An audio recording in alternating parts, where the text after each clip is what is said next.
il y a 10 ans, j'ai acheté cette voiture en Pologne.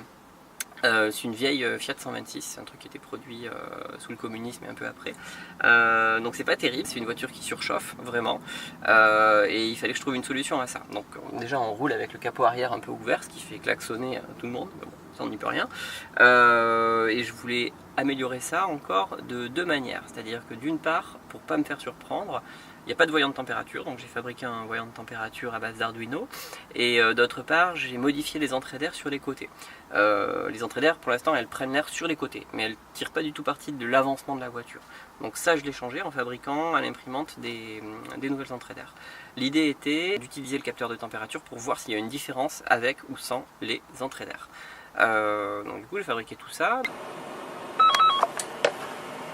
Le voyant de température, c'est un petit projet embarqué, ça a l'air simple comme ça, mais en réalité, c'est pas facile de faire de l'électronique dans une voiture, parce que dans une voiture, il y a de la chaleur dans le compartiment moteur, ça monte à 200 degrés autour du pot d'échappement, bien à l'aise, et il y a des perturbations électromagnétiques, c'est-à-dire que l'alternateur produit un énorme champ magnétique qui fait bugger toutes les Arduino. Du coup, j'ai installé un capteur de température qui résiste à peu près à ça. J'ai surtout bien blindé les fils et programmé un petit afficheur avec un chenillard qui me permet d'y voir clair.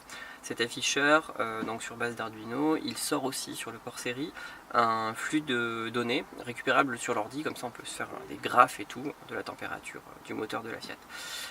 Voilà, donc ça c'est en place, c'est pas très compliqué, enfin le câblage dans le boîtier lui-même n'est pas très compliqué, c'est un écran LCD, comme il y en a plein dans plein de projets, sur une Arduino, et après il y a un câblage de capteur de température, dont je peux vous fournir le modèle en commentaire.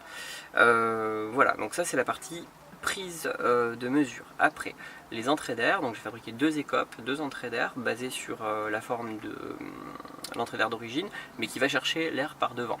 Donc en théorie, quand on avance, on rentre plus d'air. Donc ça, c'est fait, c'est installé. L'idée c'est de connecter les deux, donc au quotidien je me suis rendu compte que j'avais l'impression qu'avec les écopes on était à des températures moins élevées qu'avant, mais pour le vérifier scientifiquement, du coup j'ai pris un petit protocole, c'est-à-dire que j'ai pris le même trajet deux fois avec la même température ambiante, avec et sans les entrées d'air, et en utilisant la sortie série de la carte pour prendre les températures et faire des graphes comparatifs.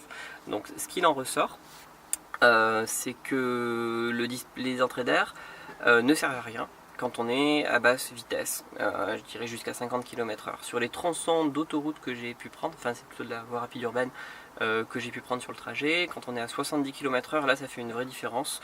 La température peut descendre de 5 degrés dans le moteur, ce qui est pas mal en fait. On gagne déjà en roulant capot ouvert une dizaine de degrés, là on en gagne 5 de plus en température de pointe. Donc voilà, c'est du tuning utile.